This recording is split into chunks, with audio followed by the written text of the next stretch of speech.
Welcome back to the shop, everybody. Today I'm going to show you how I make cutting boards just like this.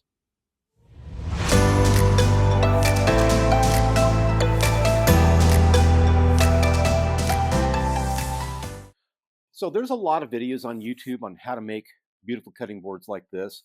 I'm going to show you my method. I make a lot of cutting boards and it works really well for me.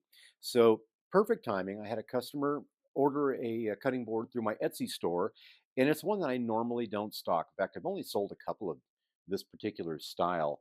But what we have here is Paduke, black walnut, and cherry. And for those that want to know some dimensions, there you go. So I've got my wood selected, and I think it's going to be a beautiful cutting board. The wood I buy from Okuch Hardwoods, and I'll leave a link in the show notes. And I buy it surface two sides, S2S. What that means is that the top and the bottom have been surfaced and they're nice and smooth, but the sides haven't been worked on at all. So I'm going to run this wood through my joiner right now, and I'll show you how I do it. So let's get the camera repositioned and we'll make it happen. Well, before we make a lot of noise, I just wanted to point out I use this Wen jointer, and I actually have a couple of Wen tools. They're inexpensive, but they're well built. And this one, gosh, I've used it now for nearly 3 years. I've never replaced the blades on this. It's just a beast. So for a minimal amount of money, I got a great joiner. So there you go. Okay, I've already got this set up. We're just going to take this edge off, clean it up, and we don't need to do both sides because I'm going to be running this wood through the table saw. So let me turn on the vacuum and we'll get it going. I'll do this in time lapse to save your ears. All right, so I'm going to cut my cherry first. I need two 2-inchers, and I think I have this set up correctly. Yes, I do. So we're going to get that done. I've got my push stick here. It's got sandpaper on the bottom, which really helps with the gription. It's a great push stick. Word of caution for my newer woodworkers: these things are very dangerous. If you hit by mistake that on the blade while it's spinning, it will fly back at you. I had it happen to me once, and it left a heck of a bruise on my chest. Had I got that in the face, I think I would have ended up in the hospital. So yeah, avoid using that. So let's do it.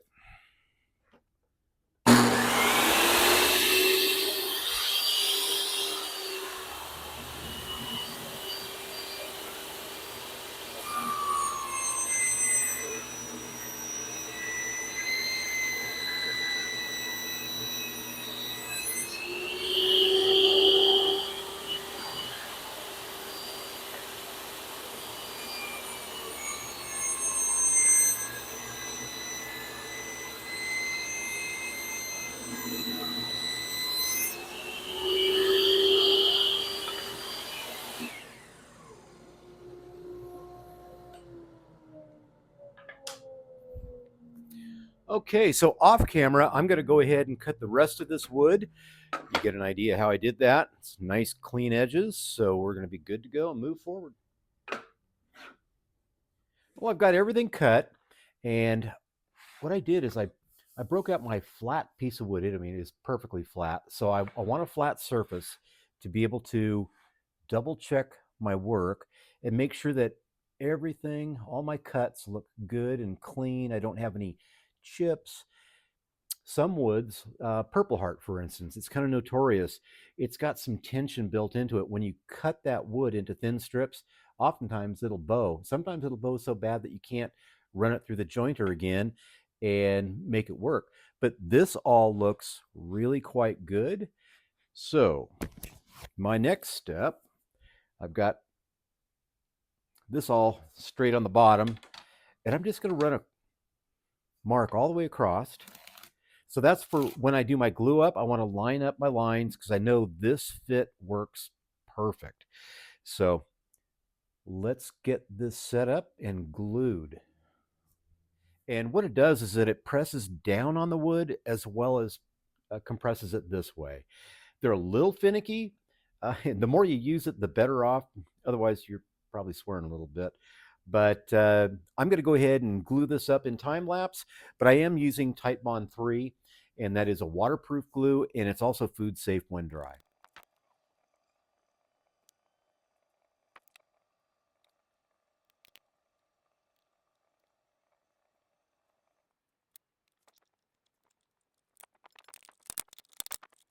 Well, as you can see, I'm not bashful about glue. I would rather glue this upright, have solid, perfectly glued up joints, no cracks.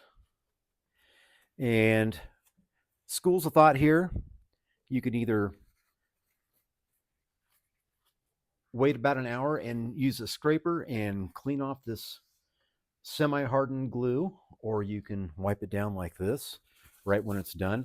I prefer to do it now, but it really makes no difference. It's just a personal preference. And I've already done the back side of this board, wiped it down. So what I'm going to do next is I'm going to put one more clamp right here. And then this board is going to just sit here for about an hour and a half. It's cool in the shop. If it was summertime and 90 degrees, it might be just an hour. But put this back over, double check. We're looking good. My clamps are nice and tight. And I'll just run this clamp on it.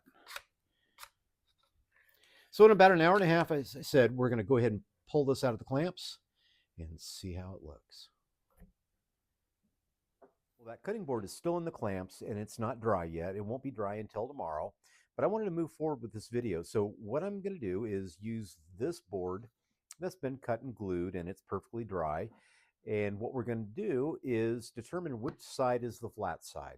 You usually have one side that's flatter than the other, and that side is really good. That side's not very flat. So as you can see, I put an X here.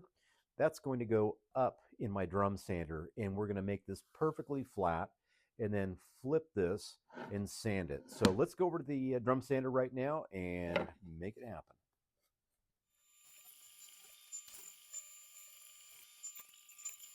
Okay, well, this is perfectly flat on both sides, and we're getting right down to it. So I'm just taking a quick look. Are there any gaps in my glue up here? And it's all perfect. Again, you want to make sure you do your cuts well and glue properly. Use enough glue to get the job done. So what I'm going to do now is I'm going to run this through my joiner on this edge and the opposite. Then I'm going to cut the board to length, run it through my router table, and I'm just going to put a quarter round on it just to make it look nice, and then finish it like we normally do. So I'll see you at the finishing stage.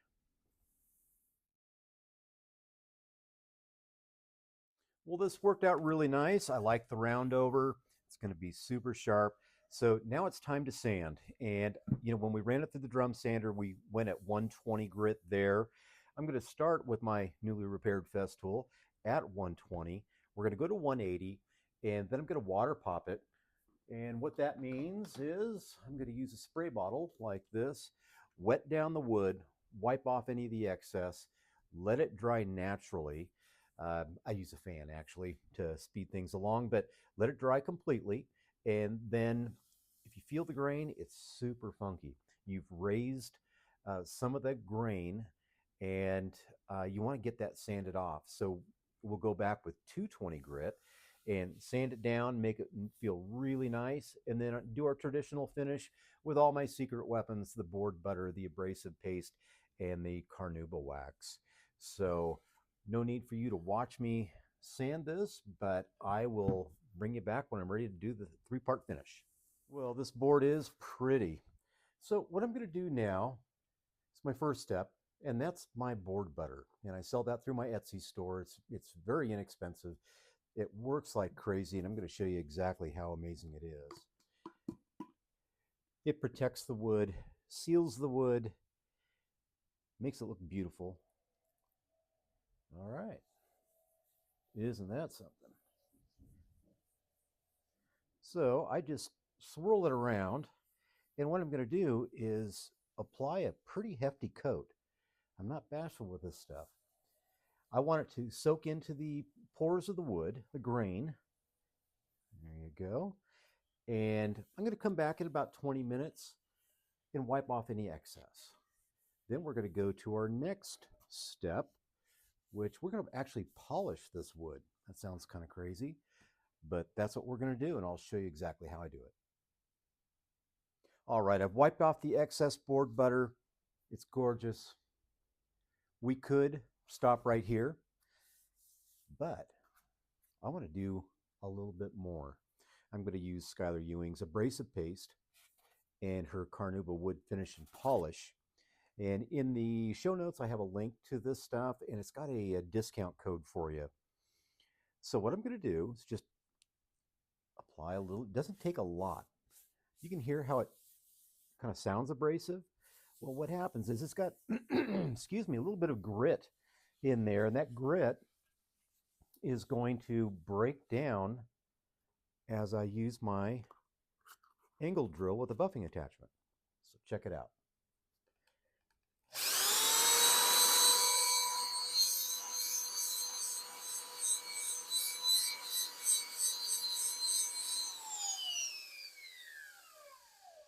So basically it breaks it down to a very fine grit, and the feel is just amazing. I realize the noise is kind of irritating, so I'm going to finish this in time lapse so I don't ruin your ears, and then we'll come back and do a little feel test, and then we'll apply the Carnauba.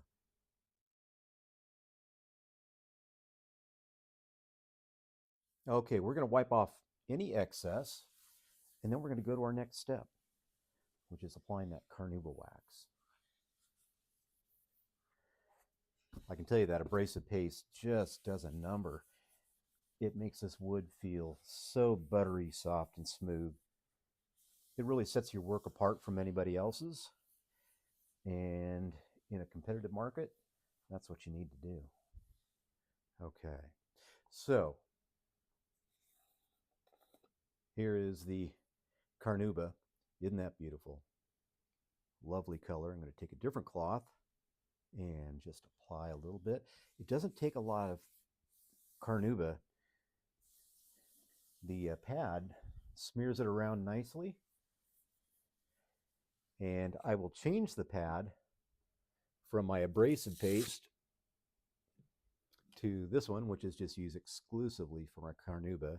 And same routine, I'm going to go in with high pressure, high speed, and create friction. Friction creates heat, and we'll set this wax deep into the grain of this wood.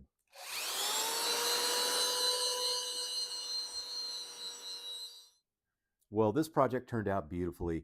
The three-step finish is awesome.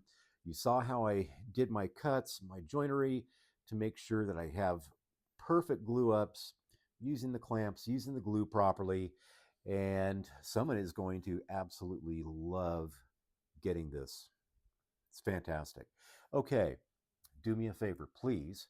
If you'd hit subscribe, hit the bell so you get notifications for everything, I would really, really appreciate it. My next video is something that you're not going to want to miss. Laser engraving, I think, is a very important part of what we do, and it enhances your sales and skills and abilities. And I'm going to be doing a test for the longer nano 6-watt laser engraver, and you're not going to want to miss this. It is so fast, it's so portable, and it's actually affordable. So that's even better. So we'll see you next time, guys. I'm Derek Smiley. Thank you very much for following along. We'll see you next time.